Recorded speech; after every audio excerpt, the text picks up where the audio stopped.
The cold, endless void of space stretched out in every direction. The Zorath Empire's scout ship, Vorax's Claw, moved silently toward the edge of a territory no one dared enter, human space. Captain Vorthak sat in his command chair, his sharp eyes fixed on the dark emptiness ahead. He had heard the warnings, the old stories, the whispered fears of the galaxy. But he did not believe in myths. Approaching the border, Captain, the navigator reported. Vorthak leaned forward. Any sign of defenses? The sensors officer checked the readings. Nothing. No ships. No stations. Just empty space. The crew exchanged nervous glances. Every empire, every species had borders guarded by fleets, stations, and automated defenses. But the humans? Nothing. It was as if they didn't care if someone entered, or they knew no one ever would. Vorthak smirked. See, the galaxy fears ghosts. We will prove them wrong. The ship moved forward, crossing the invisible line that separated known space from the forbidden zone. The moment they did, a strange silence filled the bridge. It was not real silence. Machines hummed, crew members whispered, but there was something else. A heavy stillness. Scanning the area, the sensors officer said, adjusting the controls. His brow furrowed. Captain, our signals, they're not reaching beyond the border. Vorthak frowned. What do you mean? It's as if something is blocking all outgoing transmissions. Impossible, the captain muttered. Check again. I have. We can receive from outside, but we can't send anything back. A sudden chill spread through the crew. If something happened, no one would know. No one could help. Keep going, Vorthak ordered. The ship advanced deeper into human space. The void remained unchanged, but the air inside the ship grew tense. Crew members whispered superstitions. Some touched their personal charms for luck. Then the lights flickered. Power fluctuation, an engineer reported. It's stabilizing, but something is interfering with our systems. Before Vorthak could respond, the ship's scanners picked up something. Movement, a shadow in the distance. Large, fast. Captain, there's something out there. Define something. I don't know. It's big, but it doesn't have a clear shape. It's shifting. A deep, uneasy feeling settled in Vorthak's stomach. Magnify. The main screen flickered as the image zoomed in. The crew stared. There was nothing there. I saw it. The officer insisted. It was there a second ago. Before anyone could respond, the ship shook violently. Alarms blared. The lights dimmed, flickered, then returned. We've been hit, the tactical officer shouted. By what? Vorthak demanded. I don't know. No impact detected, but our shields just collapsed. Vorthak's heart pounded. Full scan. Find the source. The ship's sensors swept the area, but nothing appeared. No enemy vessels. No debris. No sign of an attack. Then a sound filled the bridge. A low, distant hum. It came from everywhere and nowhere. A vibration that crawled through the walls, into their bones. The communication panel crackled. A voice, distorted, hollow, in a language they did not know, whispered through the static. And then, in perfect Zorath speech, it said, "You should not be here." Silence fell. The crew froze. The voice had no emotion, no tone, just a flat, mechanical coldness. Who is this? Vorthak demanded. No answer. The lights flickered again. Then the screens. Then the controls. One by one, systems started shutting down.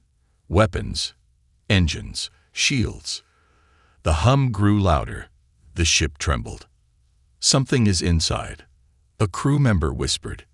Then, as suddenly as it started, everything went dark. The only thing left was the screen, flickering with the same message over and over.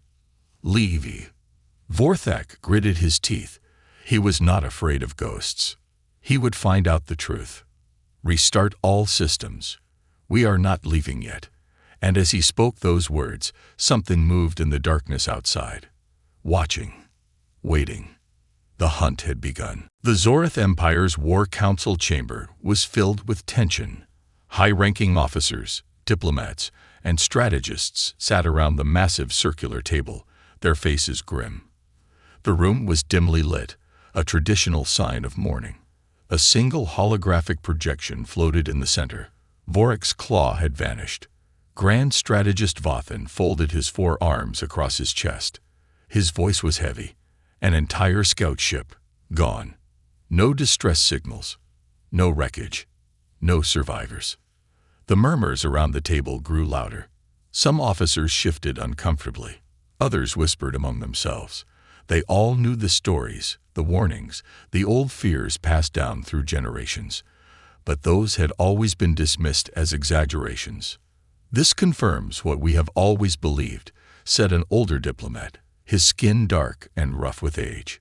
"No one enters human space and returns. The galaxy already understands this truth.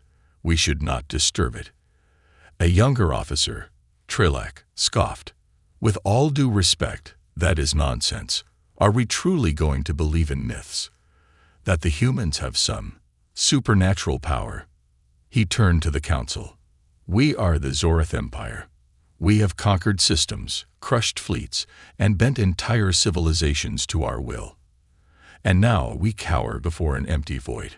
No defenses, no fleets, no stations, just silence." He shook his head. "I refuse to believe this is anything but an illusion meant to scare us away." A silence followed. Some nodded in agreement. Others exchanged uneasy glances. Vothan exhaled slowly. "Then you propose an expedition." Trilak stood taller. "More than that. A full investigation." Vorek's claw was just a scout. "A single ship, hardly a test of our strength. If there is a real threat, we must face it. If it is a trick, we must expose it." The council debated. Some were hesitant. Others were eager to prove their might. In the end, the decision was made. A fleet would be sent. Not a full war armada, but a battle-ready force. Enough to defend itself, enough to uncover the truth. The fleet was assembled quickly. 50 warships, equipped with the latest technology. Each vessel carried powerful weapons, advanced shielding, and elite soldiers.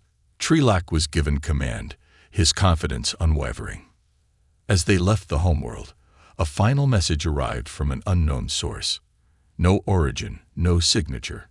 Just a single line, appearing on the fleet's main screen. "You were warned." Trilak smirked. "Let's see what these humans really are." The journey to the border was uneventful. The void of space stretched endlessly before them, stars glimmering like distant embers. No resistance, no threats. As they approached the forbidden zone, tension grew among the crew. Some whispered about Vorek's claw, about what might have happened. Others spoke of old stories, the horrors that supposedly lurked in human space. Trilak ignored them. He was here for the truth, not ghost stories. "Crossing the border now," the navigator reported. The fleet moved forward, just like before. Nothing happened. No alarms, no attacks, only a strange, heavy silence. "Scanners, report," Trilak ordered. The response was immediate. No enemy vessels detected. No signs of civilization. "But, sir, I'm getting strange readings." Trilak frowned. "Define strange." "Energy fluctuations. Unstable. It's like something is distorting space itself." Trilak leaned forward. "Can we locate the source?" "Negative. It's everywhere and nowhere. I've never seen anything like it." Trilak considered this. If it was some kind of advanced technology, then it was proof that the humans had something to hide. That alone made this mission a success. Move deeper. Spread out in formation. Stay alert. The fleet advanced. Minutes passed. Then an hour. Still nothing. Then, without warning, the lead ship vanished. Not destroyed. Not attacked. Just gone. One moment it was there, the next, empty space. The bridge erupted in chaos. Officers shouted. Screens flickered. Warnings flashed. Contact lost with Threxon's wrath. Trelak shot to his feet. What happened?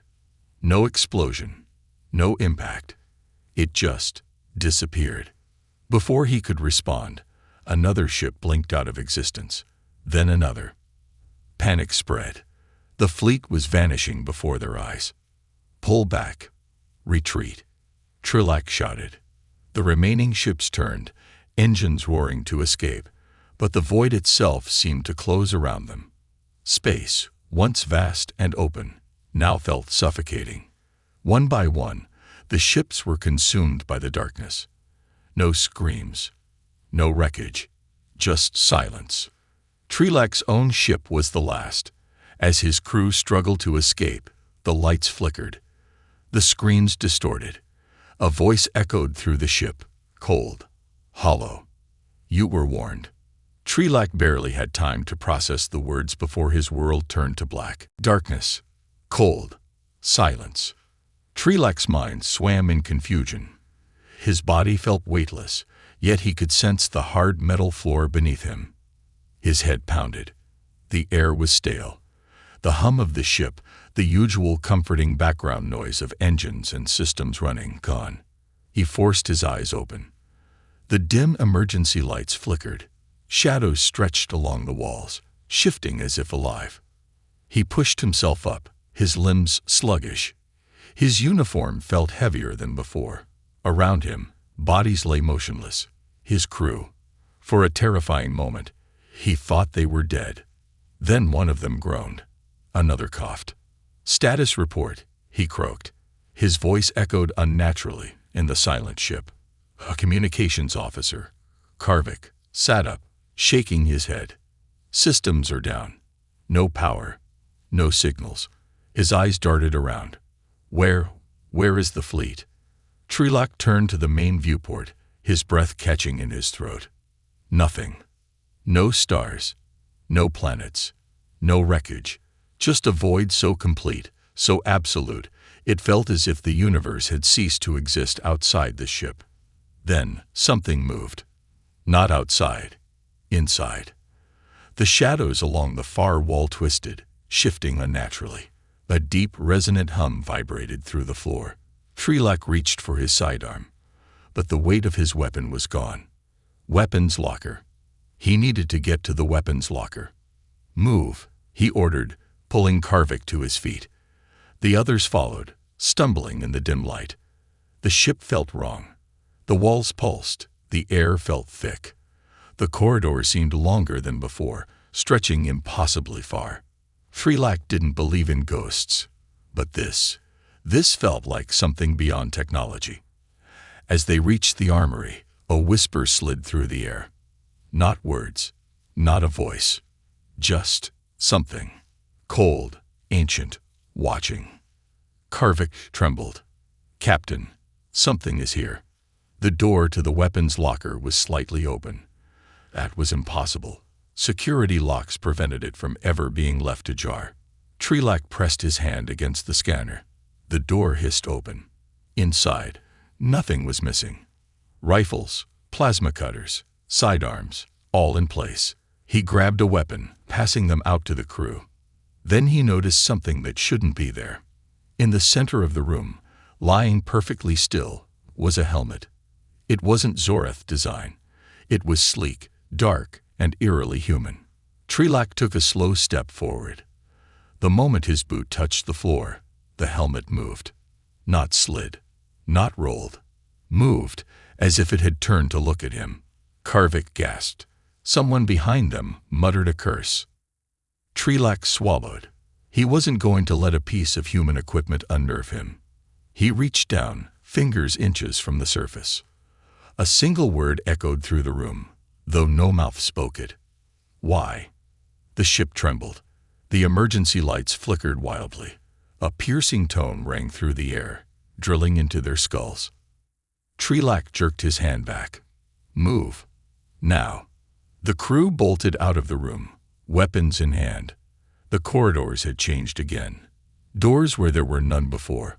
Hallways stretched, twisting into unnatural angles. It was like the ship itself was shifting, playing with them. Karvik panted. "This isn't real. This isn't real." Trilak clenched his jaw. "It's real. And we're getting out." Then, from the darkness ahead, a figure stepped forward. It was humanoid, tall, cloaked in shadow. Its face was featureless, just smooth, empty darkness. It didn't move, didn't breathe, didn't speak. It simply stood there. Trilak raised his weapon. "Identify yourself." No response. The crew hesitated. The thing took a slow step forward. Trilak fired. The plasma bolt hit center mass and passed through. The energy dissipated as if it had struck mist. The thing took another step, then another. Then, in an instant, it was right in front of them. Karvik screamed. Trilak staggered back, heart pounding. His weapon felt useless, meaningless. The whispering returned. Not a voice, not words, just pure, cold intent. Then the thing spoke. "You were warned." The ship trembled violently. The lights died completely. And the universe collapsed around them. Trilak's eyes snapped open. Cold metal pressed against his back. His breathing was ragged, his heart pounding like war drums. He could still hear the whispers echoing in his mind. But the ship was silent. The thing, the shadow, the voice, was gone. Slowly, he pushed himself up. Around him, the surviving crew members lay scattered across the corridor, unconscious or groaning in pain. The emergency lights flickered, casting long, distorted shadows across the walls. For a moment, he thought he was still inside the ship. Then he looked up and saw the sky, a sky that was wrong. It stretched endlessly, a swirling void of deep crimson and shifting darkness. No sun, no stars. The air was heavy, pressing down on him like unseen hands. It wasn't space, but it wasn't a planet either. Karvik groaned beside him. His eyes fluttered open, and the moment he saw their surroundings, his face twisted in fear. "Captain, where are we?" Trilak didn't have an answer. He turned, scanning the area. The ship, his ship, was here, but not whole. Pieces of it were scattered, broken and twisted, as if it had been peeled apart and laid across this endless void like a dissected corpse. Other crew members were waking up, whispering in confusion and fear. Then someone screamed. Trilak spun, weapon raised. One of the engineers, a young officer named Vekren, was standing near a jagged piece of the hull. He was shaking, pointing at something on the metal surface. Trilak stepped forward, his blood turning to ice. There was a handprint on the metal. Not Zoreth, not clawed, not armored. Human, burned into the metal like a brand. Vekren stammered. How? How could a human have done this? Trilak had no answer. He only knew one thing. They were not alone. A deep vibration rolled through the ground beneath them. The air grew heavier, the crimson sky darkened. Something was coming. He turned to his crew. "Weapons ready. Stay close. We move now." They moved through the wreckage, stepping over twisted metal and shattered equipment. There was no wind, no sound except their own footsteps. It was as if the entire universe held its breath. Then, up ahead, they saw it. A structure. It rose from the ground, towering and impossible. Black stone, smooth yet shifting, as if it wasn't truly solid. It had no entrance, no markings, just a massive open doorway, leading into darkness. Karvik whispered, "That wasn't here before." Trilak clenched his jaw. "It wants us to go inside." The crew hesitated. No one wanted to step forward. But there was no other option, no way out. With a steadying breath, Trilak took the first step. The moment he crossed the threshold, everything changed. The crimson sky vanished. The wreckage disappeared. The ground beneath him was no longer cracked metal and dust. It was smooth, pristine steel. He turned, expecting to see his crew behind him. But they were gone. He was standing in a long metallic corridor, clean and sterile.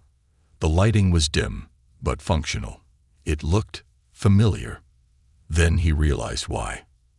It was a human facility. Trelak's breath hitched. He had never seen one in person. No Zorath had. The humans had retreated from the galaxy long ago, vanishing into their closed-off space. No one knew what lay beyond their borders. No one dared to find out.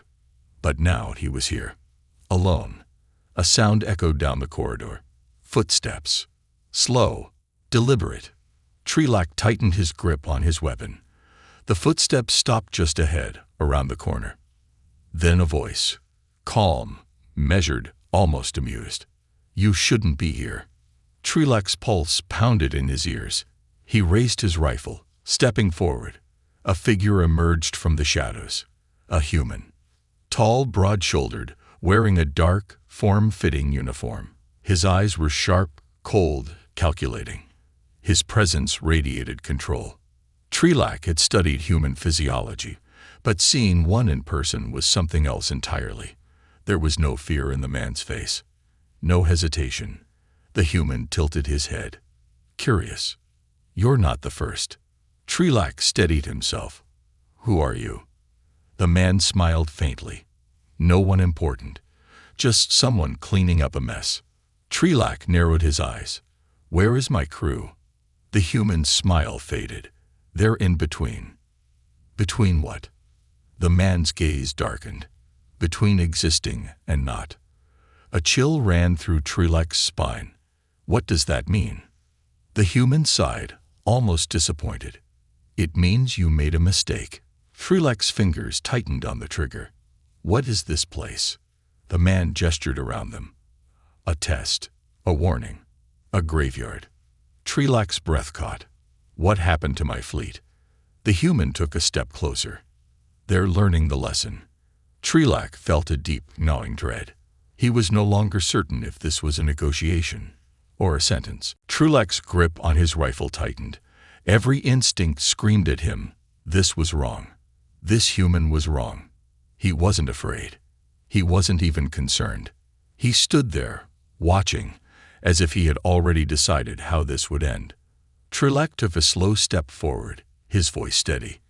What do you mean by a lesson? The human studied him for a moment before exhaling softly. You Zorath are predictable. You see a mystery, and instead of respecting it, you challenge it. You hear warnings, and instead of heeding them, you march straight into the fire. Again and again. His tone was calm, but there was something beneath it, something old tired. Trelak's jaw clenched. We are warriors. We don't fear the unknown. The human smiled, but there was no warmth in it. That's why you're here. The corridor around them flickered, like a glitch in reality. For a brief moment, Trelak wasn't standing in a sterile metal hallway. He was somewhere else. A battlefield. Bodies littered the ground. Not Zorath. Not even alien. Human. Their armor was shattered. Their weapons burned out. The air stank of blood and ozone. The sky above was not the crimson void, but deep black, filled with distant stars. Then the vision was gone. Trelak gasped, staggering back. His head spun.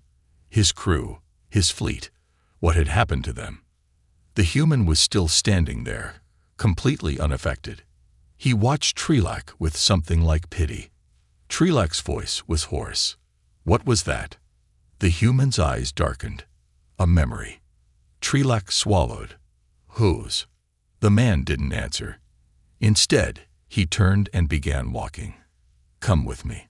Trelak hesitated. He should demand answers, should fight. But something told him that the only way to understand was to follow. So he did. The corridor stretched impossibly far. The air grew heavier with every step, like walking through unseen pressure. The lights flickered again, revealing more glimpses. Other ships, other fleets, other species. All of them gone. Erased. Trelak's gut twisted. What happened to them? The human didn't turn. They didn't listen. Trilak's voice hardened. Listen to what?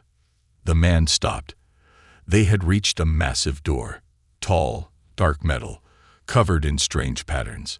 It hummed faintly, pulsing with something ancient. He finally looked at Trilak. To the truth. The door opened. What lay beyond was impossible. The vast chamber, stretching farther than his eyes could see. But it wasn't empty. It was filled with ships. Zorath ships. Not just his fleet, but vessels from centuries ago. Some were still intact. Others were rusted, decayed as if they had been here for thousands of years. And among them, bones. Trilak's blood ran cold. Skeletons scattered across the floor, fused into metal, trapped inside cockpits. Some were Zorath, some were other species, and some were human. Karvek's voice shook. What is this? The human stepped inside, glancing at the wreckage without emotion. The graveyard. Trilak forced himself to move forward. He could see his own ship, twisted and broken like the others. His crew, their bodies. No, he wouldn't accept this. He turned to the human. Why? Why do this? The human sighed. It's not us. It's never been us. Trilak's claws tightened. Then what is it? The human gestured to the chamber. This is what happens when the universe defends itself. Trilak's mind reeled. The universe. The human nodded. You thought human space was empty, that we had no fleets, no defenses. His gaze turned cold. But we do. It's just not ships, not weapons. It's something else. Trilak's heart pounded. Something that kills anything that enters. The human shook his head. Not kill. His voice dropped lower. Erase. The weight of the word crushed the air between them. Trilak's breathing was shallow. Then how are we still here? The human exhaled slowly. Because I let you. Trilak froze. What? The human stepped forward. Your kind has been here before. So have others. Some learn. Some don't. Those who refuse to understand. He gestured to the graveyard. Trilak's stomach twisted. His crew, were they already gone? Were they trapped somewhere, flickering between existence and nothing? His voice was hoarse. How do I get them back? The human watched him for a long moment. Then, for the first time, there was a hint of something else in his eyes. Curiosity. Are you willing to listen? Trilak met his gaze. His pride, his warrior's spirit, told him to resist, to fight. But deep down, another instinct screamed louder. Survive. He swallowed and nodded. The human studied Trilak in silence. His eyes were unreadable, his expression unreadable. Then, finally, he nodded. Good, he said. Then let me show you. The air around them shimmered. The graveyard of ships faded, dissolving like mist in the wind. Trilak barely had time to process what was happening before the world shifted again. The chamber was gone. He was standing on solid ground, but not metal. Stone. Beneath his boots was a vast, circular platform made of smooth black rock, stretching endlessly into the horizon. Above him, the sky was wrong. Not crimson, not void, but an infinite expanse of swirling, shifting light. Colors he had never seen before rippled across the sky, flowing like liquid thought. And in the center of it all, something waited. It wasn't human. It wasn't anything he had words for. It was shaped like nothing, yet felt like everything. A presence, a consciousness, something alive. Trilak's breath caught. His instincts screamed, his very soul recoiled. He had faced death before, battle, explosions, the cold emptiness of space. But this wasn't death. This was something far beyond it. The human's voice was calm. Now you see. Trilak turned sharply. What is this? His voice was hoarse, barely above a whisper. The human didn't answer immediately. He was staring at the shifting presence in the center of the platform. Then, quietly, he spoke. This is what's left. Trilak frowned. Left of what? The human's gaze didn't waver. Of what we tried to become. The words settled in Trilak's mind, heavy and suffocating. He took a step forward, forcing himself to look at the impossible entity. You're telling me humans created this? The human exhaled slowly. No, not exactly. We became it. Trilak's pulse pounded. That's not possible. The human gave a small, humorless chuckle. That's what we thought too. Trilak shook his head, trying to grasp the enormity of what he was being told. You're saying humans merged with something. And now it defends human space. The human finally turned to look at him. Not by choice. Trilak's mind raced. The warnings, the disappearances, the graveyard of ships, the erasure of anything that crossed into human territory. It wasn't a defense system. It wasn't a weapon. It was something alive. Trilak's voice was barely a whisper. What happened to them? The human's expression darkened. We reached too far. We touched something we weren't meant to. We thought we could control it. His eyes flickered with something almost like sorrow. We were wrong. The air around them pulsed. The presence at the center of the platform shifted, sensing them. A wave of pure, raw awareness washed over Trilak, and for a brief, terrifying moment, he felt small. No, he felt known. Every memory, every thought, every secret he had ever held flashed through his mind in an instant. It wasn't reading him. It was experiencing him. Trilak staggered, gasping. What? What is it doing? The human's voice was quiet. It's deciding. Trilak's blood turned to ice. Deciding what? The human didn't answer. The presence pulsed again. The light in the sky rippled, waves of incomprehensible color flowing outward. And then it spoke. Not in words, not in sound, but in understanding. A single, undeniable truth pressed into Trilak's mind. Leave. Trilak's breath came in short, sharp gasps. His vision blurred. His mind felt stretched, bent, rewritten. And then, silence. He was back, lying on cold metal. The hum of his ship's engines was faint but present. His crew's voices echoed around him, muffled, distant. He opened his eyes. He was in the command deck. The control panels flickered back to life. Karvik was beside him, shaking his shoulder. Captain, are you with us? Trilak sat up, his body trembling. Karvik's face was pale, eyes wide with confusion. What happened? We thought we were dead. The ship, everything. It just went dark. And then suddenly, we were back. Trilak's eyes darted around. His crew was alive. His ship was intact. They had been returned. Slowly, he pushed himself to his feet. The viewport in front of him showed the endless void of human space.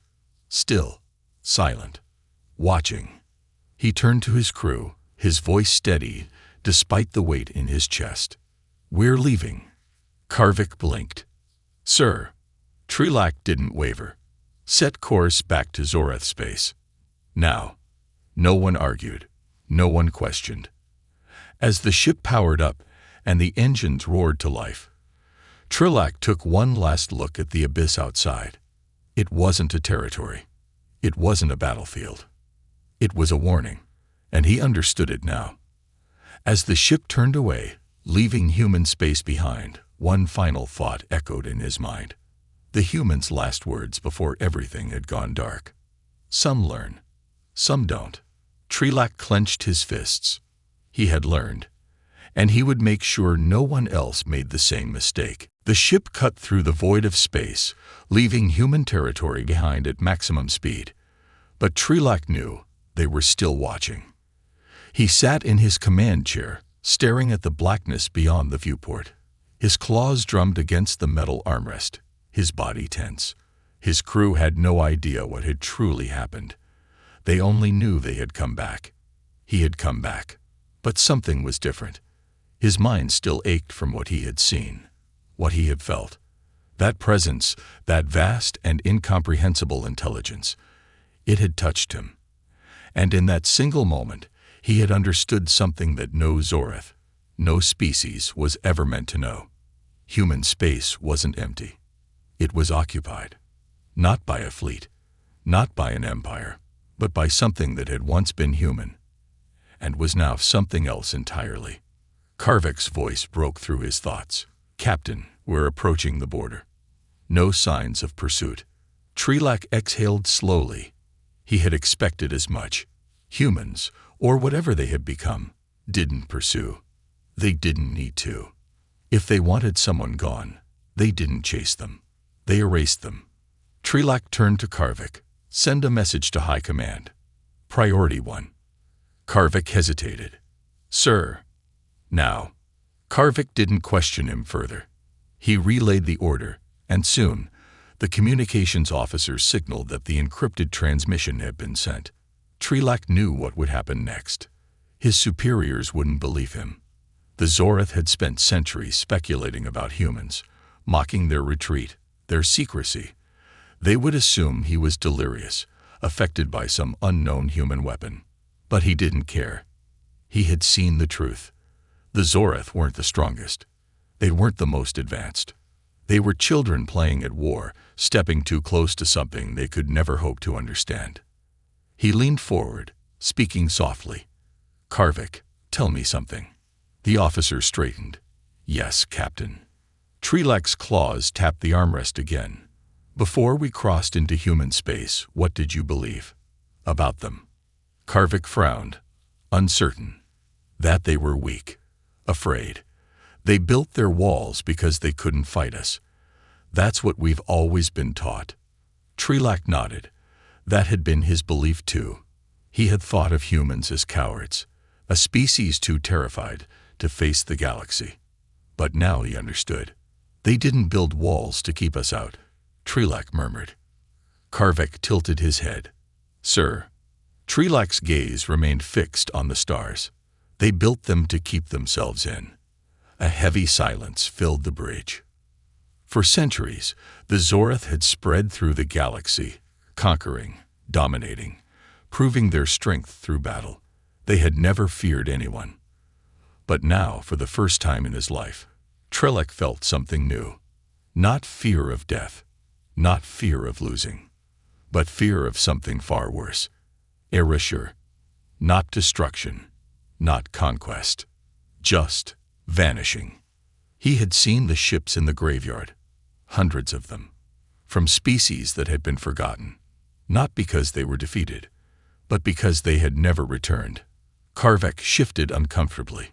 "What do you think High Command will do?" Trelak exhaled sharply. "They'll ignore the warning." That was the problem with warriors. With conquerors, they always believed they were the exception, that they were too strong to fall. Trelak wasn't sure what was worse, knowing that they were wrong, or knowing that nothing he said would stop them from proving it. The Zorath would return to human space. Maybe not today, maybe not tomorrow, but one day their leaders, too proud, too arrogant, would send another fleet, a larger one, stronger, ready for war, and they would never be seen again. Because the humans wouldn't fight them. They would simply let them disappear. Trelak rose from his chair. "Karvik, as soon as we dock, you and the others will be questioned. They'll ask about what happened. Tell them the truth." Karvik hesitated. "And if they don't believe us?" Trelak's gaze darkened. "They will. Because the moment High Command received his report, the moment the words were spoken aloud, a seed of doubt would be planted, a whisper in the minds of the arrogant leaders who thought themselves untouchable. And when that whisper grew, when their leaders' confidence began to crack, one thought would creep into their minds. What if the humans weren't weak? What if the humans weren't afraid? What if they had been right to stay hidden?" Trelak had no doubt that Zorath pride would push them forward anyway, that they would test human space again. But at least now, he would be ready. For the first time in his life, he was prepared to run, not from battle, not from defeat, but from something that should never have been awakened in the first place. He turned to the viewport one last time, staring into the abyss of human space. Nothing moved.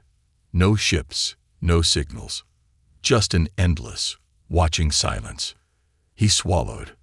Then, quietly, he whispered, "Some learn, some don't." And he could only hope, for the sake of his entire species, that they learned in time.